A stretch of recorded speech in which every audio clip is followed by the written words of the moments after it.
Welcome to Camp Maddie, Pet Inclusive Housing Initiative. I'm Diana Cruz, Program Director at HEART LA. That's Housing, Equity, and Advocacy Resource Team. We're based in Los Angeles, and you'll hear more about what we do a bit later on in the program. Hi, I'm Jillian McMillian, and I'm a lived experience advocate for the homeless, a newly certified cat behaviorist, now accepting job offers, and a proud advocate and board member for My Dog is My Home. And joining us now are Ross Barker and Sara Muriello of Michelson Found Animals. Michelson is the co-funder with Maddie's Fund of this half-day symposium. Ross Barker is the program director for the Pet Inclusive Housing Initiative at Michelson Found Animals, and Sara Muriello is a senior program manager for the Pet Inclusive Housing Initiative. Ross and Sara will talk to us about engaging rental housing providers in pet inclusive approaches. They will provide a path for having more effective conversations with rental housing providers while empowering pet owners with the information they need to access pet inclusive rental housing. Thank you so much for being here. I am a fan. Thanks for that, Jillian. Yeah, it was nice to meet you and to get to spend a little time with the My Dog is My Home team. Especially when I had a chance to meet any of you, so that was great. It's always good to be able to connect, right? And it's like, that's why sessions like this are so nice. It brings together people from different groups. So hi, everybody. It's really nice to be here with you today. And thanks to the whole team at Maddie's Fund for inviting us for this session. We're really proud to be a co-sponsor of this event, but also excited to be part of this group of wonderful presenters and organizations that are doing so much to keep people and pets together. My name is Ross Barker. I'm the program director for Michelson Found Animals Pet Inclusive Housing Initiative. The Michelson organization is based in Los Angeles, although our work runs across the country. I've been with Michelson with this program for more than 3 years ago since we started it. Before joining Michelson, I led research and customer insights teams at Mars Pet Care for more than 10 years. But I'm also a pet owner, and currently we have 2 dogs and 3 cats in our home. That's not the high. That's not the high bar. We've been higher than that. The pets have always been an important part of my life. And as I do this work and I see the impact they have on so many other people's lives, it makes me more passionate about finding reasonable ways to keep this, keep these people and pets together. Sara, do you want to quickly introduce yourself and then we'll go on? Sure, I'm Sara Muriello. I'm the senior program manager for the Pet Inclusive Housing Initiative with Michelson Found Animals. Prior to joining this team, I had been in animal sheltering for about 10 years. I've had lots of pets throughout my life. This photo is with my baby who has now passed, tripod Tula.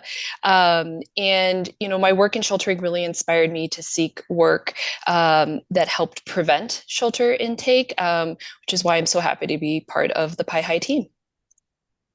Thanks, Sara. So before we go into it, I just want to give a quick word about Michelson Philanthropies, which is the umbrella organization that we are a part of. Michelson Philanthropies was founded by Dr. Gary Michelson. He's a retired orthopedic surgeon. And overall, what we're trying to do is work across a variety of issues through a collection of private nonprofit foundations. Those include 20 Million Minds, which was working towards equity for underserved and historically underrepresented communities by expanding access to educational and employment opportunities. Michelson Medical Research Foundation, which funds high risk and high potential scientific research. Michelson Institute for Intellectual Property, which provides access to IP education to support new inventors and entrepreneurs. And then the Michelson Center for Public Policy, which works across all of our foundations to drive legislative change in all of our program areas. And the last one to talk about is the one we fit into, which is Michelson Found Animals. And our vision is that people and pets belong together. Our program spans social enterprises, impact investments, and thought leadership initiatives that champion pets wherever they intersect with society.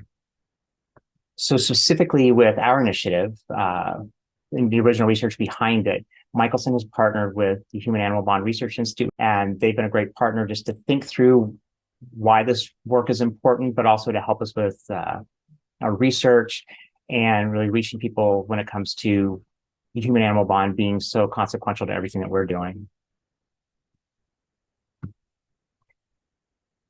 Specifically for PIHI, you can see our mission here. So I don't think I mentioned, so Pet Inclusive Housing Initiative, we call it PIHI. It's easier for us to spit out. Our mission is to build a stronger, more pet inclusive rental housing industry. We are doing this through research, which we use to develop resources, partnerships, and tools to increase the availability of truly pet inclusive rental housing. And we're going to talk more about what we mean by pet inclusive housing as we go through this. To give a little more insight on how we think about our program, we put together this visual.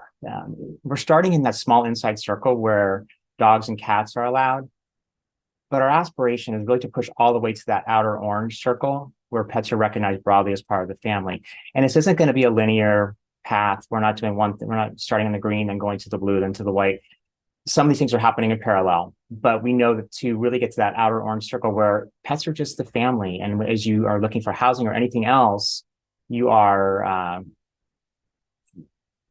you're not having to think about pets separately, right? It's just part of the overall family. And we really want to get to that point, but along the way, there's lots of pieces that need to get picked up when it comes to housing and how that fits together. Also want to, reiterate what I've heard from other people. This can't be done. This pets and housing issue, like any issue that our industry is working in, can't be done alone, right? It's not going to be one organization. So we really value partnerships and collaboration, especially since the scope of this challenge is so broad. And you can see here just a few of the organizations that we work with and learn from. That's important, right? We know that we don't know everything for sure. And we look to partners to help us fill gaps in our knowledge and help us think through better solutions. There's just a quick view of what Sara and I will cover over the next little bit of time we have together. First, what is the challenge that we're focused on? What are the barriers to overcoming and to being successful against that challenge? What can we do about it? And what can we do right now? So specifically, there's longer term ideas, and there's right now we can do a few things too to get started. Before we get into that challenge, we have a few polls. This is the first one. So if you could take a minute to answer this question, you can get to it using the QR code on the screen. So a little bit different than the polls you've seen in some earlier presentations. Same idea, though. If you can just take that QR code and just yes or no. Do potential adopters say they can't adopt dogs of certain breeds and sizes because of rental housing restrictions? It's important for us to understand this because as we talk to housing providers about their restrictions and the impact they have, to be able to talk about what this is doing, in the community and with shelters is helpful to use in that discussion. Okay, let's go to the next and we'll see what the count is. So overwhelming, yes. So it seems like a lot of people here are seeing or hearing about people that can't adopt certain dogs because of that. And that's consistent with what we see too, but it's good to have, as I said, it's good to have this information, these data points. So based on those responses, it seems like you're all familiar with this challenge. And so just to provide a little bit of additional context, some of which has been talked about before, just to set the stage a little bit, roughly 2/3 of US households own a pet. The number may be a bit lower for renters, but not by much. And so we all know that many cities around the country suffer from lack of affordable housing in general. Pet ownership adds this other layer of difficulty for people seeking rental housing. We also see the problem reflected in overcrowded animal shelters, where, as we've seen, housing is typically the first or second most frequent reason mentioned for people surrendering their pets. And on the other end of the shelter equation, as this poll points out, a reason people can't take particular dogs is because of those restrictions. So that's what we're up against. So to illustrate what's happening, we're going to start off with some data that point to a fundamental disconnect. And we think this is largely at the heart of this tension between people looking for housing and housing providers. So our research shows that 76% of housing providers consider themselves to be pet friendly. Now that's 3/4, right? So if 2/3 of households own pets, and 76% sounds like it should be enough to cover people that have pets, right? But if you factor in other considerations, you factor in that cats are allowed but not dogs, or dogs are okay but maybe not cats. You look at breed restrictions. Now let's throw in size restrictions. Let's talk about limitations on the number of pets, non-refundable fees, monthly pet rents, no pet amenities, and a generally non-welcoming environment in the community or on the property or with the management. Then it's not really a surprise if we talk about the 72% of residents say pet-friendly housing is hard to find. So it's this disconnect of, 3/4 of housing providers saying, yep, we're pet friendly, yet roughly that same number, that same closest 3/4 are saying, no, I can't find that housing. In the end, only about 8% of rental housing is free of all pet restrictions. This is very similar to what Shannon showed in her discussion earlier today. So with that in mind, we spent a good amount of time thinking about this disconnect, and we're attempting to clean up the conversation. You can see here how we are making that distinction. On the pet-friendly side, we're looking at a situation where just dogs and cats are generally allowed. Multiple breeds are potentially restricted against. Dogs over a certain weight are going to be restricted against. There's going to be some sort of pet fees, could be pet rents, could be non-refundable fees, could be deposits, refundable deposits. And also there's no pet amenities, or very limited pet amenities. And that's pet friendly. So basically, yep, we allow pets. You check the box on a filter on a housing search and you say, need pets, that's allowed pets, and you're going to get a high percentage of those units.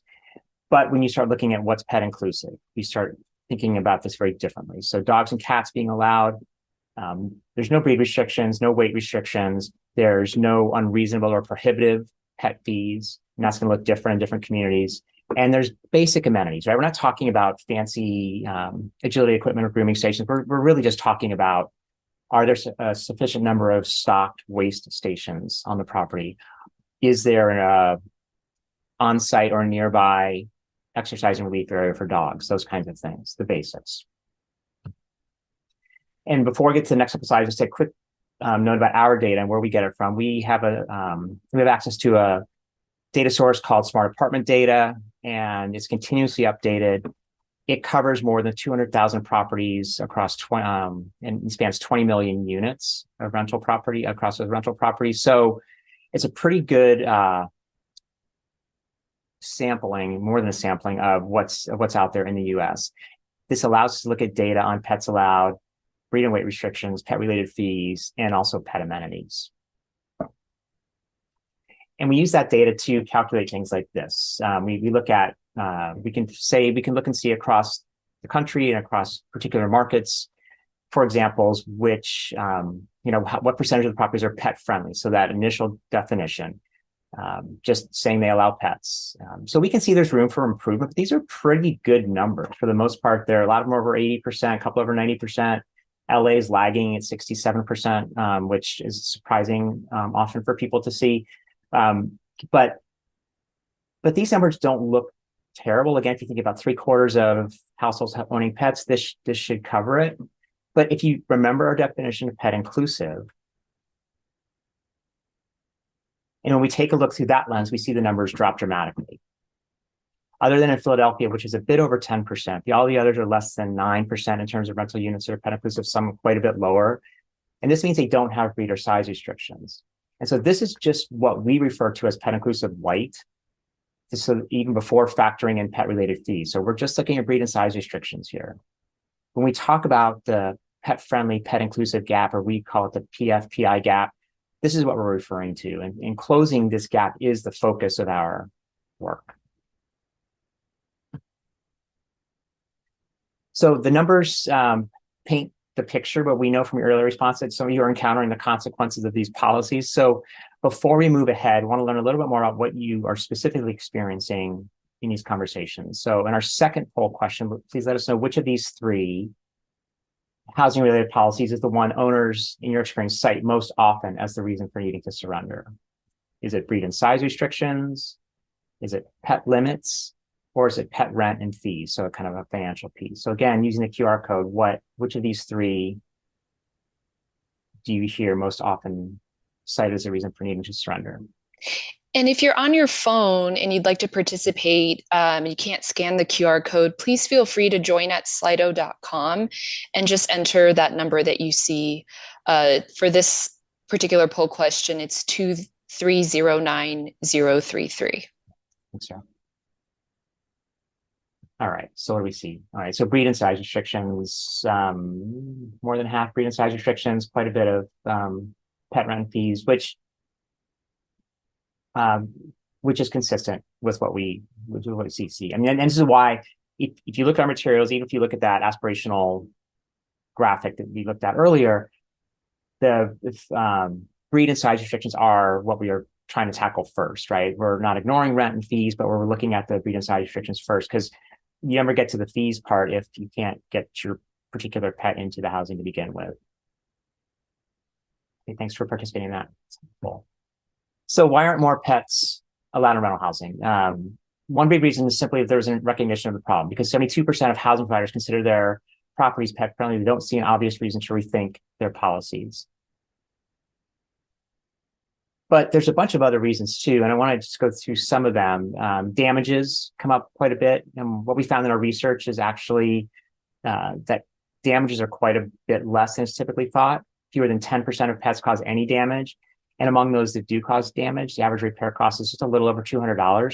So that's well under the typical security deposit. And we all know that there's the extreme situations that we hear about. We hear about those from the housing providers. When we look at the overall picture, the number is manageable from a financial perspective. Another big one is insurance has come up quite a bit today. We often hear that insurance companies won't allow certain breeds within their policies, so that becomes a reason for having restrictions on a property. In response to that, we talk about how to approach insurance companies to find out if that's really the case, and to look for alternatives. We challenge them on that. Because if that's the only barrier, there is a solution, as several insurance companies, some large ones included, don't even ask about breed when they write their policies. And so that may be an issue or may not be, but we have a kind of a short process. We ask people to go through, the housing providers to go through if they're having that issue, to see if they can find a different way of approaching it. Waste is another big one, so I would stress the importance of having enough waste stations throughout the property, also enforcing a clear policy about cleaning up after your pet. Other renters can pose a concern, especially those who don't own pets and might not like having pets around. However, there's been a good amount of recent research. One piece found that only 6% of renters would live only in a place that did not have pets.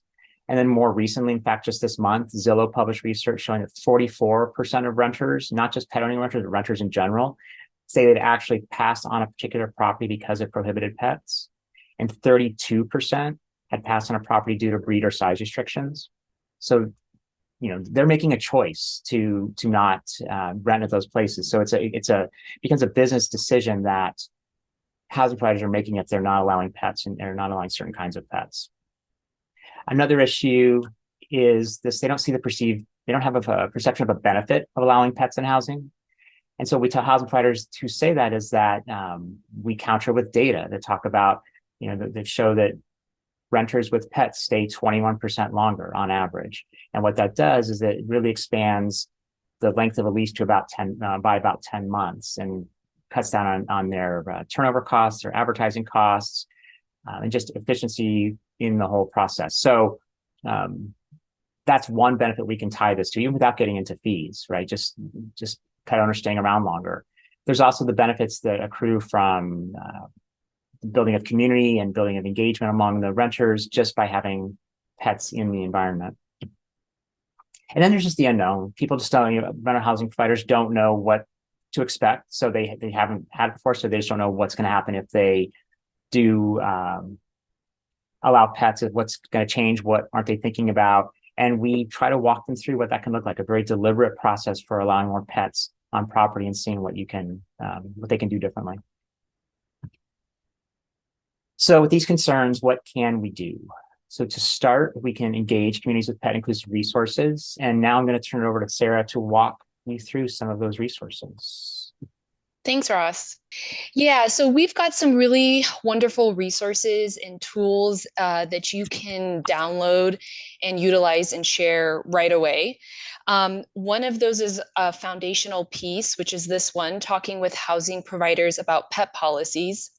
So no matter where you are in your pet inclusive housing work, whether you're advocating on behalf of a pet owner, or maybe you're on the leadership team and you're having conversations with city managers about housing developments going up in your community. And if you're not, you probably should be having those conversations.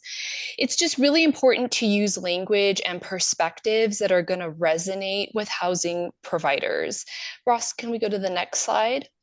which is why we've created this online pitch deck. So you can download this and edit it to your heart's content, but it's got all types of information, data, and talking points that will help you have more effective conversations with housing providers about either creating pet policies if they don't have them. And it's really important that housing providers provide transparent and clear pet policies from the get-go for potential residents. Or if they already have pet policies in place, you can use this resource to talk to them about increasing pet inclusive policies at their rental community. Next slide. A complementary resource to the online pitch deck is this one, our Breed Does Not Equal Behavior resource. One of the things we know about breed restrictions in particular is that they are very problematic because they are based in discrimination and misinformation. So what we've done with this resource is we've packaged research that was conducted, not our research, but research that was conducted and then published in Science in 2022. And what that research established is that breed is not a reliable indicator of behavior, that there is 0% correlation between pet dog genetics and threatening or biting behavior. An idea of a dog's breed mix through appearance is often inaccurate with a 75% mistake rate. And this last point really resonates with me because even after 10 years in animal sheltering, I still get it wrong every single time. But what all of this research demonstrates is that at the foundation of all pet restrictions in housing are really problematic stereotypes. And that's supported by the fact that breed has limited influence on behavior. And dogs really need to be assessed as individuals based on their individual behavior rather than on breed. Next slide. So the way that we help renters with pets and housing providers do this is we provide tools. One of them is our pet personality profile, which provides some basic information about pet's health, but also more critical information about a dog's behavior around other dogs and dog's behavior around people with context. And that's the key here. It's not just a simple yes, no, question mark kind of thing. There's a lot of context that we need in order to better understand an individual animal's behavior. We also have a sample pet agreement, which is really important because it creates clear expectations, not just for the pet owner, but also for the housing provider. What are they going to bring to the table to create a more pet inclusive rental community? We also have a list of myth-busting statistics because inevitably when we're having conversations with certain housing providers about doing something like dropping a weight or size restriction, they might come to us and say, you know, I really can't do that because big dogs cause more damage in rental units. Well, we know that the research doesn't really support that. In fact, housing providers cite children as causing more damage to rental units than pets. So we have a bunch of wonderful myth-busting stats in that resource for you. We also have our renter's insurance resource. Some housing providers do require renters to have a policy, some do not. It's a really nice thing to have because it can help alleviate some of the concerns housing providers have about the potential for pet damages to a unit. So our resource lists 7 different insurance companies that offer renter's insurance policies with no breed restrictions. We also know that housing is not the only barrier to keeping people and pets together. So we've put together a list of other resources for pet owners who might be experiencing things like food insecurity or lack of access to veterinary care for their pets. Next slide. We've also created some resources geared specifically towards animal welfare orgs. An important one is one that will help pet owners better understand their rights under the Fair Housing Act. I know Heart LA referred to this in their presentation. These are protections for renters and housing under federal law, and it's very important to understand them. We also have tips for getting funding for pet deposits, pet rent, and pet fees. It's really nice to have a fund available for folks who might approach you and say, you know, housing, pet-related housing fees are ever a barrier to me keeping my pet or to adopting a new one. We also have a how-to for organizing adoption and foster events at rental communities. Some of the larger pet-friendly rental communities really love doing these types of events, and it's a fantastic opportunity for you to establish a relationship with the rental community so that you can start having those conversations about their pet policies and making their pet policies more pet inclusive. Also, if you're aware of any pet inclusive rental communities in your neck of the woods, shout them out, whether that's on social or linking to them from your website or adding them to a list of pet inclusive rental properties for adopters. It's really important that you share that information if you have it. We've also have a list of some fantastic organizations, some of whom have already presented today, that are doing incredible work in the pet inclusive housing space. So if you're interested in getting to know their work a little bit better, we encourage you to check out that resource. Next slide. Also, I want to briefly bring your attention to our resources for housing providers. If you visit our website, petsandhousing.org, you'll see one of the portals is for housing providers. What we've done is we've taken a lot of the information from the resources listed on this slide, and we've packaged it into that online pitch deck that I talked about earlier. But if you're interested in doing a deeper dive and getting more detail, I encourage you to check out that webpage. One of the resources that I really like on this page is the insurance discovery tip sheet, because I think, as we heard in some of the previous presentations and in Ross's slide, insurance is often thrown up as a barrier, as a reason why a housing provider cannot adopt more pet inclusive policies. Because they're under the false assumption that their property liability insurance policy requires them to have breed restrictions.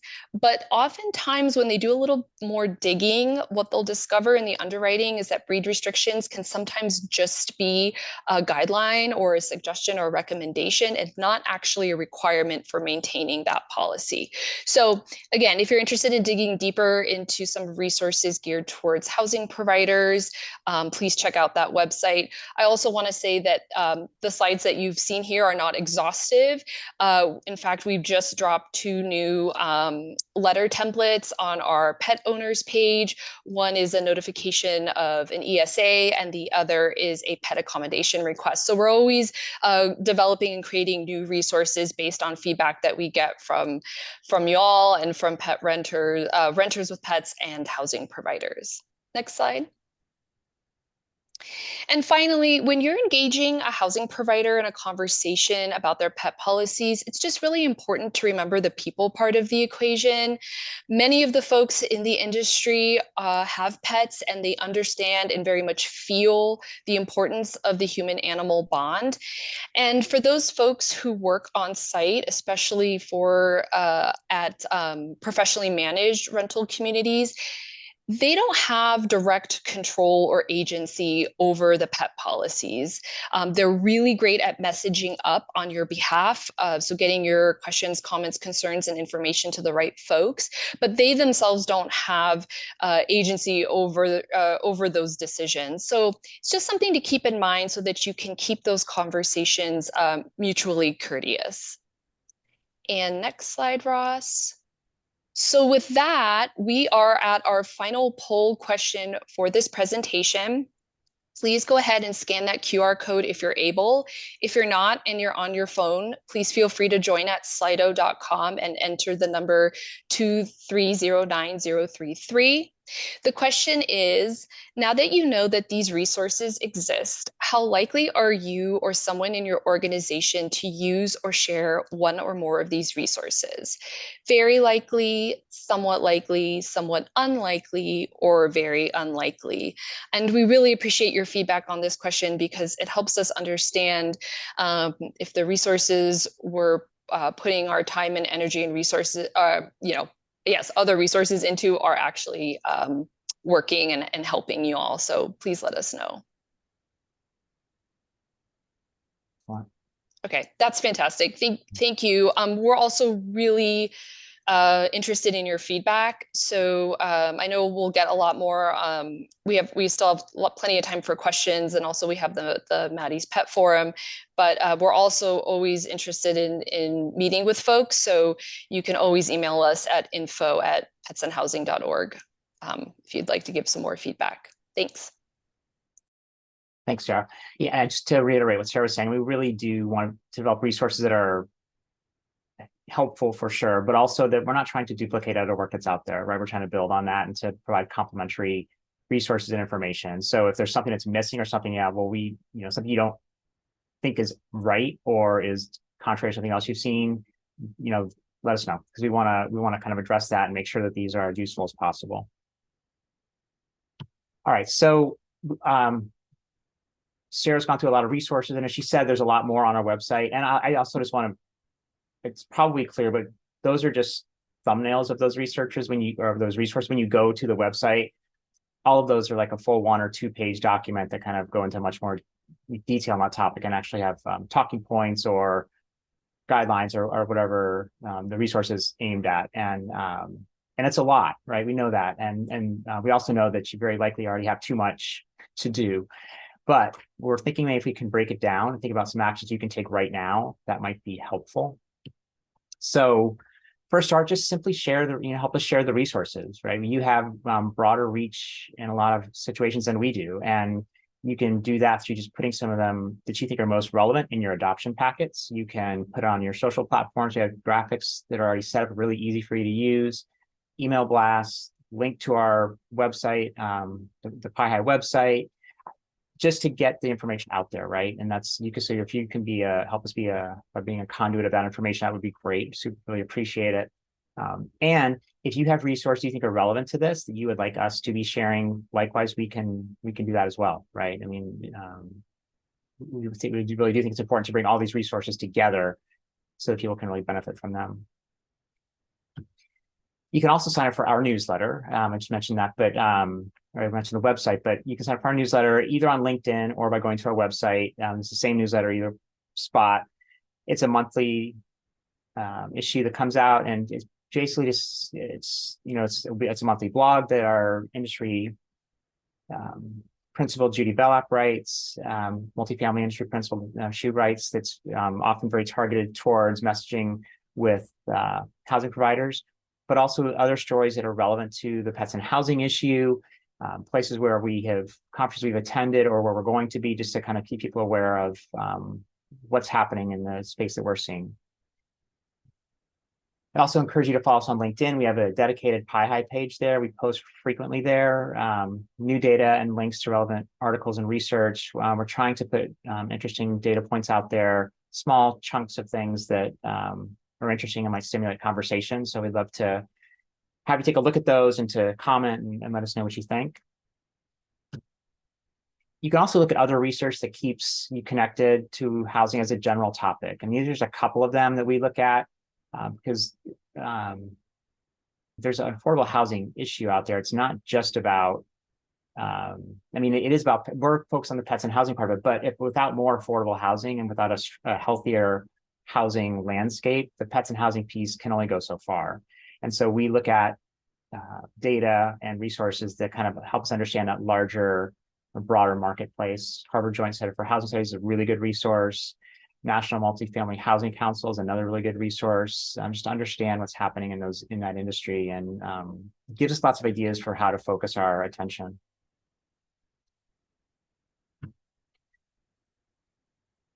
And that is it. So thank you for your time, and please reach out to us to continue this discussion. And I know we have time for questions. So I'm going to turn it back to Diana now and go from there. Thank you. Awesome. Thank you so much, Russ and Sarah. Yeah, we've got a few questions here. One that I've seen that was coming up in the chat too. The question is, where can we find the pitch deck? Sorry, as you see, I'm typing away. Yes, I'm adding it right now. We'll also link to it, of course, in the forum, but let me go ahead and throw it in the chat for y'all. Just to add on to what Sarah said, our website's pretty simple to navigate, and we're trying to make it even simpler. So if you go to the homepage, it says I'm a pet owner, I'm a housing provider. I'm an animal welfare organization. If you go into that section, then you're most likely to find the resource you expect to see there. And so it should be pretty easy to find those things. But if not, then let us know. Great. Right now, your definition of pet inclusive only applies to dogs and cats. Will that expand? Sarah, do you want to start that one? Yes, I think as Ross mentioned, and I wish we could go back to the aspirational slide, but Ross and I we spent a lot of time talking about what should be, right? The ideal world that we really want to live in. And I think there are some just practical steps that we need to take to get there. No matter kind of how we envision what we want the housing to look like in this country, it looks a very particular way at this moment in time. And so working within what we've got in front of us, I think it's important that we try to do things in a digestible manner for ourselves, because you can really drive yourself a little cuckoo, right? Thinking about all the ways that things should be. So I think Ross and I like to look at it in terms of sort of steps. And sometimes these steps happen simultaneously because we've got great partners and other folks that are collaborating with us, so we can do multiple things at once. But I think ultimately we want to live in a world where all legal companion animals are allowed in housing, because pets are automatically considered family, just in the way that we would never require a family to pay a child fee. We want to live in a world where we're not requiring families to pay a pet fee. And so it's really, I like to look at those aspirations as sort of the hopeful light at the end of the tunnel. But we do encourage some really practical steps that I think, as Ross and I've talked about today, that you can take like right now, right? You can share information, you can get resources into the hands of pet owners who could utilize, a sample pet agreement that sets up clear expectations for both parties, for example, right? So, Ross, you want to talk a little bit more about it? I think you hit it all. I think that's where we want to go. We want to expand that definition of what it means to be pet inclusive. Just knowing that we have to it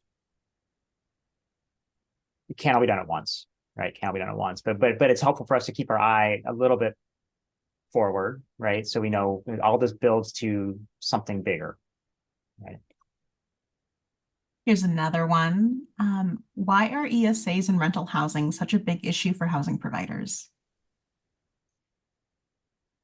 Yeah, I mean, it's a good question. I think we did a whole session at the National Apartment Association conference in June on this topic. It was called, forget what it was called, something about furry fraudsters, myth or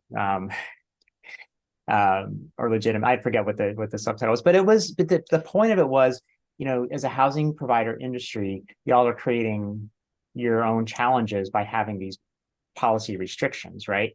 Often people are, so let me go back to the original problem. Transparency is really the big issue here, right? So for housing providers, what they perceive is people people that aren't legitimately in need of a emotional support animal accommodation are making that request, and then using that request to get around either no pet policy or a fee or a breed restriction, and that makes them frustrated, right? And I think that because it takes them a lot of time to deal with these with the requests and the paperwork that goes with them, right? So that's part of that's their frustration, right? And they use the term fraudulent on this like they do some other things that impact them, and so I think it's important for them to understand. Here's a solution: get rid of your fees, get rid of your restrictions, and you wouldn't have that problem anymore, right? Because people wouldn't be motivated to make that request for those reasons, right? And so that gives them pause. We haven't seen that actually go all the way through to we're going to change it because of that, but we think that's the track to take with them. But I'd also say, I think it's important. We definitely advocate for people that that have a legitimate need for emotional support animal to get that accommodation. we would also suggest that if you don't need it, not asking for it just to get around fees is just likely to exacerbate the problem that housing providers see with this. So it's just gonna continue to increase the tension between those groups, I think. I have a question about potential research. Are you working on anything in particular that you care to discuss, that you can discuss? Yes, that's a great question, because we are research based, right? I mean, we did this large research project to kick off the initiative, and we published our report in 2021. Even though I think the data are all still really relevant, it feels we should be redoing parts of it, right? And so we need to update it because it is getting a little bit old now, so a little bit dated. And so we're doing a couple things. One is we are going to refresh some of those key data points, the ones that we use a lot and that are most asked about from that report. We're going to refresh those. So in the next, we're trying to get that project off the ground right now, so it wouldn't be as comprehensive as that, but it would say, and like that 72% of pet owners that have a hard time finding pet-friendly housing, the 76% of housing operators that say that they have pet-friendly housing. We want to get an update on those numbers and see what people are, is that still the case, right? Because we use those numbers a lot. So that's one piece we're going to do.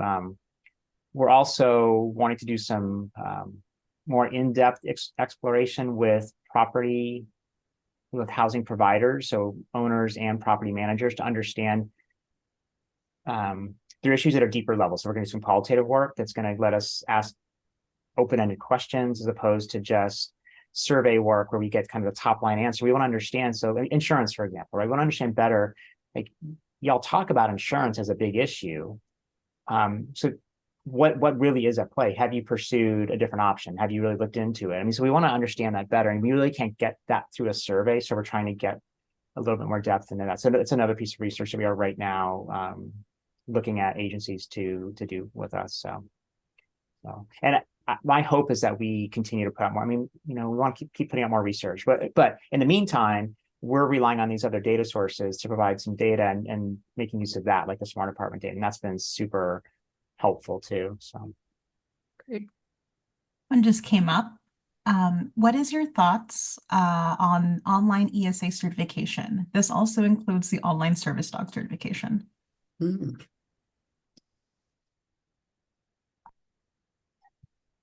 So our thoughts are that they are not all the same. And there are some that seem,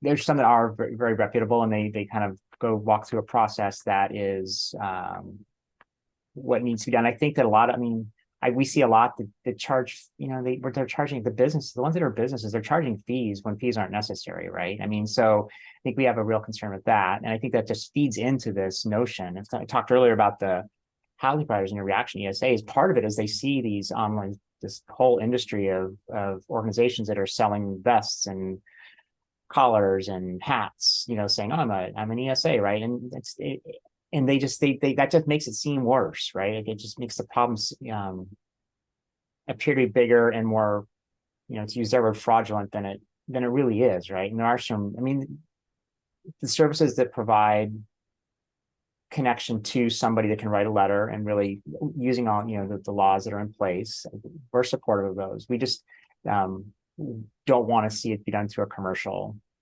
It doesn't need to be commercialized because it shouldn't cost anything. It shouldn't cost anything for people. And once it does, I feel like then we've gone down a bad path. Where do you find the biggest to be the biggest part of the stigma that arises from these ESAs? What do you find the most challenging, I would say? From the perspective of the housing provider? Yeah, from the housing provider, from a general public, perhaps, even just conversation with colleagues. What do you find that stands out the most? It's hard, right? Because we know that, we've done research on this, right? Trying to understand what's driving people who have asked for ESA accommodation, what was driving it? Right? Was it a medical need? was that they were trying to get around a no pet policy or a breed restriction. And, you know, a majority, not a huge majority, say medical need, which is kind of what we'd expect, but the other half saying it's to get around policies, right? And usually breed restrictions and size restrictions, right? So I think that's, knowing that, I think that's the challenge, is that we know that there are people that this is the strategy for getting around those policies, and totally understand why they're doing that, because they need to live with their pet. So we're not going to try to stop that. We're just wanting to see, we'd rather see a meeting in the middle, right? We're trying to push for, let's change the policies. Let's change, whether it's through legislation, which we're also working on, or whether it's through the housing providers changing their ideas about pets on their properties. Let's do it that way instead of trying to, and other than, rather than making it more of a conflict situation, antagonistic situation between the housing providers and the residents, because it ends up not being in their favor, right? And we know that, a majority, I mean, all the rental housing providers, just like the rest of the country, 2/3 of them are pet owners, right? And a large majority, even ones that don't have pets, they acknowledge that pets make their communities better, right? They also say that the thing that's most important for their engagement at work is helping people. And I think sometimes we don't remember that. And I think we look at that they look at them as the enemy, instead of saying, well, let's understand their situation and what can we do? What responsibility do we have as people who want more animals on properties to show up in a way that works for them too, right? And it also, by the way, increases our chance of getting that pet in and letting it stay there for a long time. Got a last one. What examples are you seeing of housing providers changing their policies based on engagement with them? That's a good question. So a few examples come to mind. One, pretty soon after Judy Belloc and I started working on this, we were at a conference, just kind of starting to spread our message around. And she knew somebody that she had known from a previous role, came up to us and started talking, and we talked about what we were doing. And she go, "Oh, that's really interesting. This company is called Paradigm. It's a multifamily housing operator with properties mostly in the DC area." And this was in the fall, and then we saw her again the following spring. She said, "Guess what? We're just about to announce that we have moved to all no breed and size restrictions based." And she'd done that all just based on a simple conversation, right? She didn't even have pets. I mean, so she's like, "I don't get it, but it seems to be important to people. So we're going to make this change." And so there's examples like that. We had a recent one where we did a webinar for the East Bay Rental Housing Association a couple months ago, and then subsequent to that, we had a table at their conference in Oakland, and somebody came up to us and said, "Hey, didn't you do that webinar?" And yeah. And he said, I thought it was great. He said, I left that call and I went and changed. He owns a few properties, not a big property. I mean, he owns several properties in Oakland. And he said, I went and changed the policy and allowed pets and took away breeding and size restrictions on all those properties, just because it just made sense, right? And so I think that those are we want to change it all at once. We'd love to change it all at once. Legislation may help us do that faster. But the thing is, it's just going to take a lot.